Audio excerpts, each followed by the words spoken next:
5 ways to prevent HIV and AIDS among persons living with disabilities. HIV and AIDS are 2 of the major diseases affecting the human population today. HIV weakens the immune system of the body, making it vulnerable to other infections that can lead to serious health problems as well as AIDS. Thus, persons living with disabilities are at a greater risk of contracting HIV and AIDS. Let's look at some of the ways that can help prevent HIV and AIDS among people living with disabilities.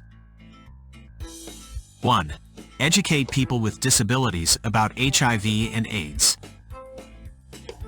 Education is a key element in preventing HIV and AIDS.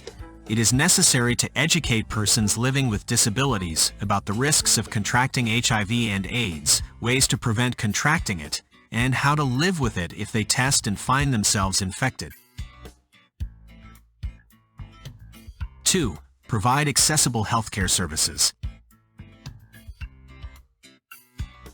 Persons living with disabilities tend to face barriers in accessing healthcare services. These barriers may include physical, communication, and financial barriers.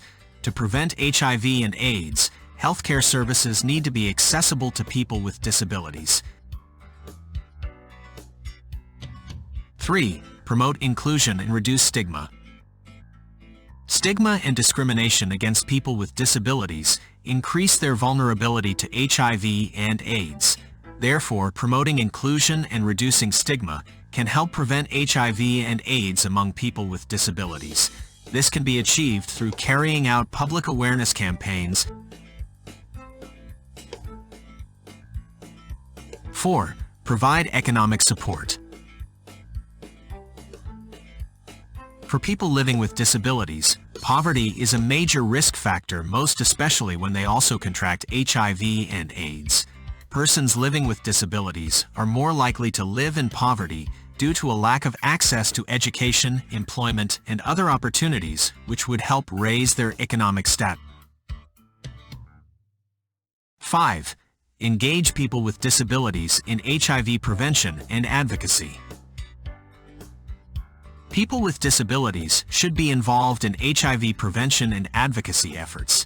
This can be achieved by engaging them in decision-making processes, creating disability-friendly HIV prevention programs, and involving them in HIV research. This can create a more inclusive and effective response to the increasing HIV epidemic in persons living with disabilities. In conclusion, preventing HIV and AIDS among people with disabilities requires a holistic approach that includes education, accessible healthcare services, inclusion, and stigma reduction.